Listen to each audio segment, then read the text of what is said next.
दोस्तों, बिरजू महाराज, ठीक है, बिरजू महाराज एक ऐसा टॉपिक है जो कि हर एक एग्जाम में जो कि हिंदी का प्रश्न जो कि यहाँ से बन जाता है। ठीक है, बिरजू महाराज से जो है हर एक एग्जाम में जो कि यहाँ से प्रश्न बनता है। इसलिए बिरजू महाराज का एक ऐसा टॉपिक है जो कि आपको अच्छी तरह से इसे जो कि क्या करना है, कवर कर लेना है। तो अभी का प्रश्न यह है कि बिरजू महाराज सबसे बड़ा जज किसे मानते हैं। ठीक है, बिरजू महाराज जो है ये सबसे बड़ा जज जो है ये किसे मानते हैं। देखो, बिरजू महाराज जो सबसे बड़ा जज जो मानता था वो अपनी माता को मानता है। किसको मानता है? अपनी माता को। ठीक है, वो बिरजू महाराज जो है सबसे बड़ा जज जो है किसे मानते हैं, तो ये आपको याद रखना है कि अपनी माता को मानते हैं। ठीक है, किसको मानते हैं? अपनी माता को।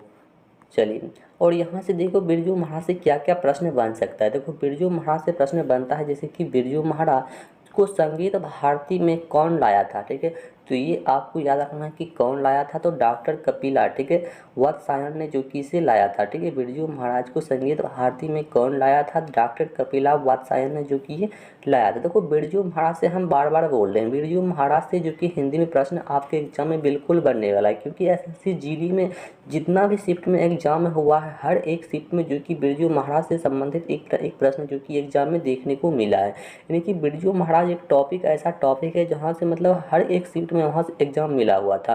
तो हो सकता है कि आपके एग्जाम में यहाँ से बिल्कुल प्रश्न जो कि बनने वाला है। चलिए, तो अगला प्रश्न ये बन सकता है कि बिरजू महाराज जो है किस नृत्य के लिए प्रसिद्ध है। ठीक है, बिरजू महाराज जो है तो किस नृत्य के लिए प्रसिद्ध हो जाएगा, तो ये आपको याद रखना है कि कथक नृत्य से हो जाएगा। और कथक नृत्य जो ये यूपी का एक प्रसिद्ध लोक नृत्य है। और बिरजू महाराज किस घराने से संबंधित है, तो ये आपको याद रखना है कि लखनऊ घराने से जो कि ये संबंधित हो जाएगा। ठीक है, लखनऊ घराने से। ठीक है, तो इसे भी आपको याद रखना है। और बिरजू महाराज जो है कि शिष्य कौन थी। ठीक है, बिरजू महाराज की शिष्य जो कि पूछेगा तो आपको याद रखना है कि काजल शर्मा हो जाएगा। ठीक है, कौन हो जाएगा? ये जो कि काजल शर्मा जो कि उसका शिष्य भी था। चलिए, अगला प्रश्न ये बनता है 2 नंबर में कि बिरजू महाराज की ख्याति किस रूप में है। ठीक है, बिरजू महाराज की ख्याति जो है यह किस रूप में है। देखो, यह किस रूप में है, तो ये आपको अच्छी सी याद रखना है कि बिरजू महाराज की ख्याति जो है ये नर्तक के रूप में है। ठीक है, किस रूप में है? नर्तक के रूप में है। ऑप्शन नंबर सी के साथ में हमारा बिल्कुल सही जवाब यहाँ पे जाने वाला है कि बिरजू महाराज की ख्याति जो है किस रूप में हो जाएगा, तो ये हमारा जो है नर्तक के रूप में हो जाएगा ऑप्शन नंबर सी के साथ में। ठीक है, ऑप्शन नंबर सी के साथ में हमारा बिल्कुल सही जवाब चला जाएगा। चलिए, अगला प्रश्न है जैसे कि प्रतीक्षा करते पत्थर किनकी कविता है। ठीक है, प्रतीक्षा करते पत्थर जो है ये किनकी एक कविता है। ये जो है किनकी एक कविता है। देखो, ये कविता जैसे कि अशोक वाजपेयी का है। किसका है? अशोक वाजपेयी का। ठीक है, प्रतीक्षा करते पत्थर किनकी कविता है, तो ये आपको अच्छी सी याद रखना है कि अशोक वाजपेयी का हो जाएगा ऑप्शन नंबर बी के साथ में। ठीक है, ऑप्शन नंबर बी के साथ में हो जाएगा अशोक वाजपेयी के साथ में। ठीक है, अशोक वाजपेयी के साथ में। चलिए, अगला प्रश्न है 4 नंबर जैसे कि थोड़ी सी जगह किसकी एक रचना है। ठीक है, थोड़ी सी जगह जो है किसकी रचना है। थोड़ी सी जगह जो है किसकी रचना है।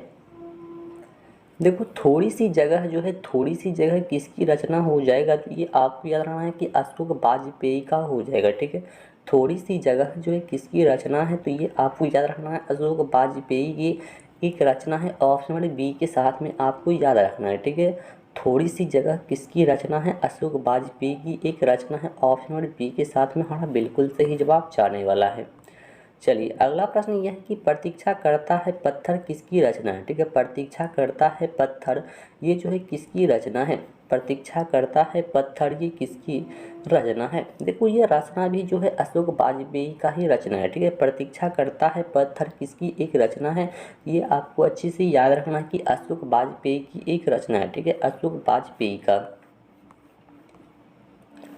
चलिए, अगला प्रश्न यह है कि कुमार गंधर्व क्या है। ठीक है, कुमार गंधर्व जो है ये क्या है। कुमार गंधर्व जो है क्या है।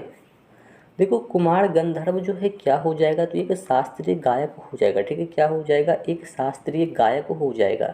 ठीक है, कुमार गंधर्व जो है क्या हो जाएगा, तो एक जो है शास्त्रीय गायक हो जाएगा ऑप्शन नंबर बी के साथ में। ठीक है, कुमार गंधर्व जो है क्या होगा? एक शास्त्रीय गायक हो जाएगा ऑप्शन नंबर बी के साथ में, आपको याद रखना है।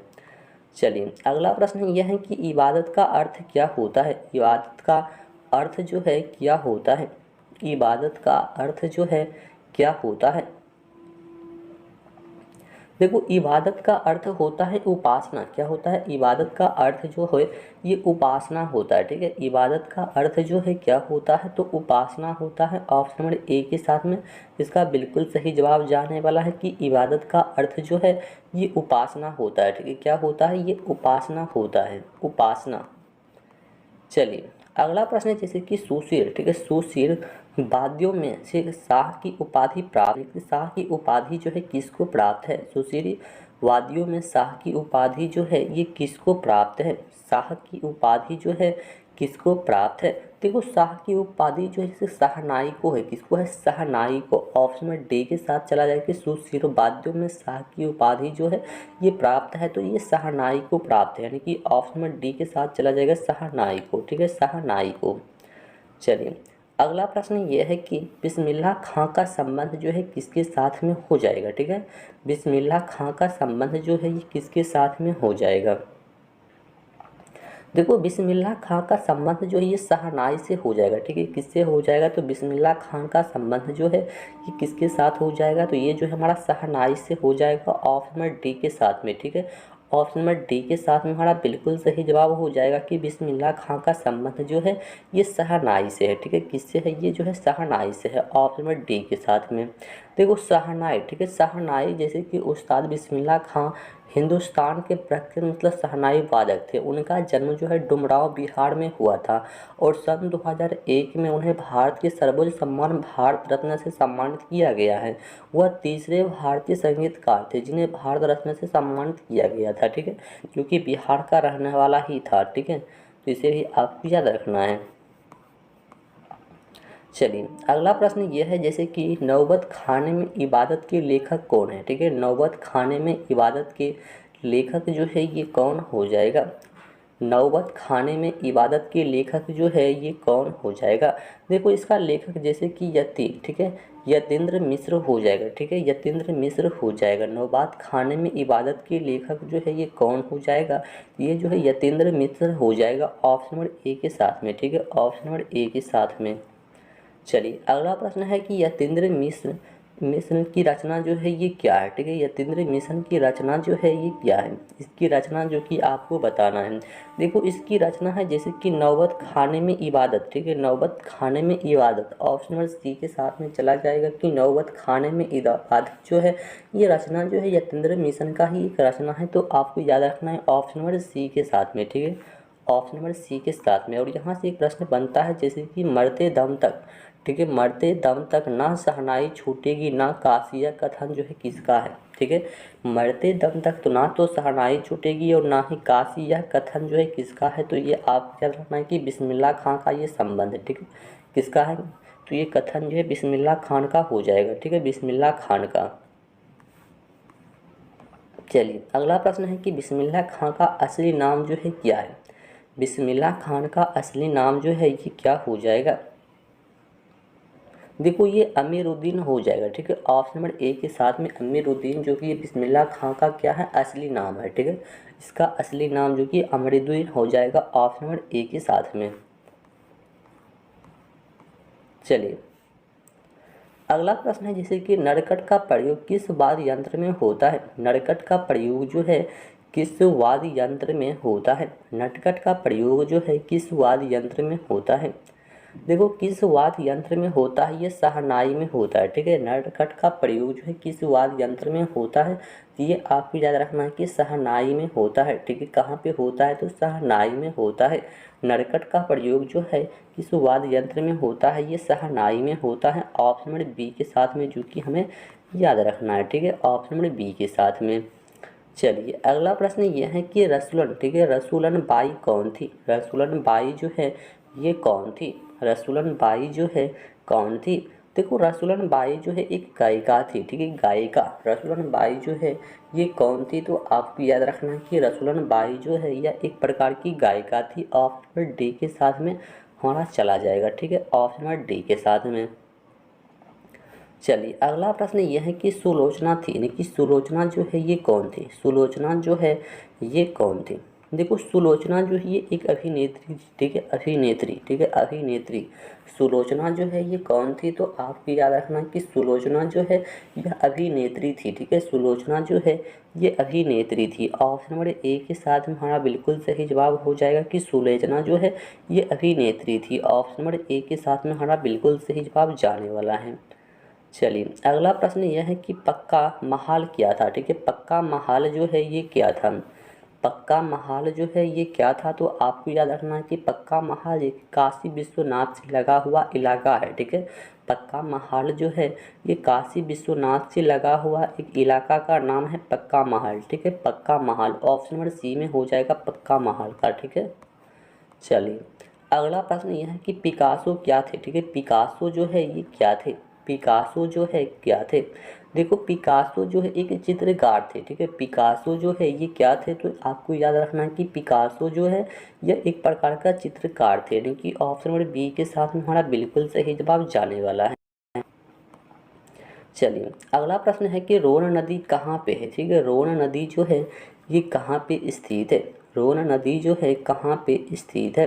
देखो रोन नदी जो है ये दक्षिण फ्रांस में, कहाँ पे है, दक्षिण फ्रांस में, ठीक है, रोन नदी जो है ये कहाँ पे स्थित है, तो आपको याद रखना है कि रोन नदी जो है ये दक्षिण फ्रांस में स्थित है, ठीक है, रोन नदी जो है कहाँ पे स्थित हो जाएगा, तो ये जो है दक्षिण फ्रांस में हो जाएगा ऑप्शन नंबर ए के साथ में, ठीक है, दक्षिण फ्रांस में हो जाएगा ऑप्शन नंबर ए के साथ में कि रोन नदी जो है ये दक्षिण फ्रांस में स्थित है, ठीक है, दक्षिण फ्रांस में। देखो रोन नदी, देखो रोन नदी जैसे कि यूरोप की एक महत्वपूर्ण नदी होती है जो भूमध्य सागर में गिरने वाली नदियों में प्रमुख स्थान रखती है, और नदी का उद्गम स्थान जैसे वाले को स्विस प्रदेश में रोन हिमानी में होती है, जहाँ से निकलकर स्विट्जरलैंड एवं फ्रांस में बहती हुई भूमध्य सागर की और लियोन की खाड़ी में गिरती है, ठीक है। तो इस पॉइंट को भी आपको ध्यान में रख लेना है। चलिए अगला प्रश्न है जैसे कि बिल, ठीक है, बिल बिल नब्बल, ठीक है, बिल नब्बल अवनियों का अर्थ क्या होता है, ठीक है, बिल नब्बल अवनियों का अर्थ जो है ये क्या होता है, इसका अर्थ जो है क्या होता है, तो देखो अवनियों का नया गांव, ठीक है, इसका अर्थ होता है कि अवनियों का नया गांव, ठीक है, बिल नब्बल अवनियों का अर्थ जो होता है ये अवनियों का नया गांव होता है ऑप्शन नंबर बी के साथ में, ठीक है, ऑप्शन नंबर बी के साथ में इसका नया गांव होता है। चलिए अगला प्रश्न है कि आदि आदि बेता क्या है, आदि बेता जो है ये क्या है, आदि बेता जो है ये क्या हो जाएगा, आदि बेता जो है ये क्या हो जाएगा। देखो आदि बेता जो है ये एक कवि थे, ठीक है, आदि बेता जो है ये क्या है, एक कवि है। ऑप्शन नंबर ए के साथ में हो जाएगा कि आदि बेता जो है यह कवि था, ऑप्शन नंबर ए के साथ में आपको याद रखना है, ठीक है, ऑप्शन नंबर ए के साथ में। चलिए अगला प्रश्न है कि नदी के किनारे भी नदी है यह किसकी कृति है, ठीक है, नदी के किनारे भी नदी है ये कृति जो है किसकी कृति है, नदी के किनारे भी नदी है यह कृति जो है किसकी कृति है। देखो नदी के किनारे भी नदी है यह कृति जो है अशोक वाजपेयी का है, किसका है, तो ये कृति जो है ना अशोक वाजपेयी का है, ठीक है, नदी के किनारे भी नदी है यह किसकी कृति है, तो आपको याद रखना है कि ये कृति जो है अशोक वाजपेयी की है कि नदी के किनारे भी नदी है, ठीक है, नदी के किनारे भी नदी है, अशोक वाजपेयी के साथ में हो जाएगा। चलिए अगला प्रश्न है कि मछली किस कहानीकार की रचना है, ठीक है, मछली जो है किस कहानीकार की रचना है, मछली जो है किस कहानीकार की रचना है, तो विनोद कुमार शुक्ल हो जाएगा, ठीक है, कौन हो जाएगा, तो इसका सही आंसर हो जाएगा कि मछली जो है किसकी कहानीकार की रचना कौन हो जाएगा, तो ये विनोद कुमार शुक्ल हो जाएगा ऑप्शन नंबर बी के साथ में, ठीक है, ऑप्शन नंबर बी के साथ में हमारा बिल्कुल सही जवाब जाने वाला है। चलिए अगला प्रश्न है जैसे कि नौकर की कमीज, ठीक है, नौकर की कमीज किस विद्या की रचना है, नौकर की कमीज जो है किस विद्या की एक रचना है, नौकर की कमीज जो है किस विद्या की एक रचना है, तो ये हो जाएगा उपन्यास का, किसका हो जाएगा कि नौकर की कमीज जो है किस विद्या की रचना है, तो ये उपन्यास की एक मतलब जो है रचना है। ऑप्शन नंबर डी के साथ में हमारा बिल्कुल सही जवाब यहाँ पे चला जाएगा, ठीक है, ऑप्शन नंबर डी के साथ में, ठीक है, ऑप्शन नंबर डी के साथ में उपन्यास के साथ में। चलिए अगला प्रश्न जैसे कि सुशील, ठीक है, सुशील बाह्य जो है ये किसे कहते हैं, सुशील बाह्य जो है ये किसे कहते हैं, सुशील बाह्य जो है ये किसे कहते हैं। देखो सुशील बाह्य जो होता है जिसे फेंक कर बजाया जाता है, ठीक है, जिसे फेंक कर बजाया जाता है उसी को सुशील बाह्य भी बोलते हैं, ठीक है। सुशील बाह्य जो है किसे बोलते हैं, जिसे फेंक कर बजाया जाता है, यानी कि ऑप्शन नंबर ए के साथ में हमारा बिल्कुल सही जवाब यहाँ पे जाने वाला है कि जिसे फेंक कर बजाया जाता है, ठीक है, जिसे फेंक कर बजाया जाता है। चलिए अगला प्रश्न है 25 नंबर की, रीड जो है किसे कहते हैं, ठीक है, रीड जो है ये किसे कहते हैं, रीड जो है किसे कहते हैं। देखो रीड जो होता है ये नरकट को कहा जाता है, ठीक है, रीड जो है किसे कहते हैं, तो ये आपको याद रखना कि रीड जो है ये नरकट को कहा जाता है, ठीक है, रीड जो है किसे कहा जाता है, तो ये जो है नरकट को कहा जाता है ऑप्शन नंबर सी के साथ में, ठीक है, ऑप्शन नंबर सी के साथ में। चलिए अगला प्रश्न है कि शेक्सपियर को किस रूप में माना जाता है, शेक्सपियर को जो है किस रूप में माना जाता है, शेक्सपियर को किस रूप में माना जाता है।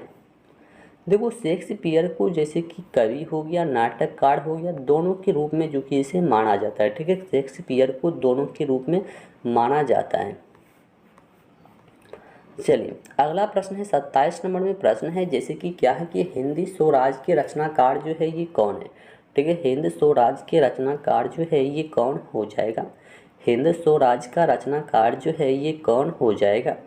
देखो हिंद स्वराज का रचनाकार जो है ये महात्मा गांधी हो जाएगा, ठीक है, हिंद स्वराज के रचनाकार जो है ये कौन हो जाएगा, तो हिंद स्वराज का रचनाकार जो है ये हमारा महात्मा गांधी के साथ में चला जाएगा, ठीक है, हिंद स्वराज का रचनाकार जो है ये हमारा महात्मा गांधी के साथ में चला जाएगा, ठीक है, महात्मा गांधी के साथ में। चलिए अगला प्रश्न है कि राम नाम बीनू बरथे जगी जन्मा किनकी कविता है, राम नाम बीनू बिरथे जगी जन्मा किनकी कविता है, ये जो है किनकी कविता है।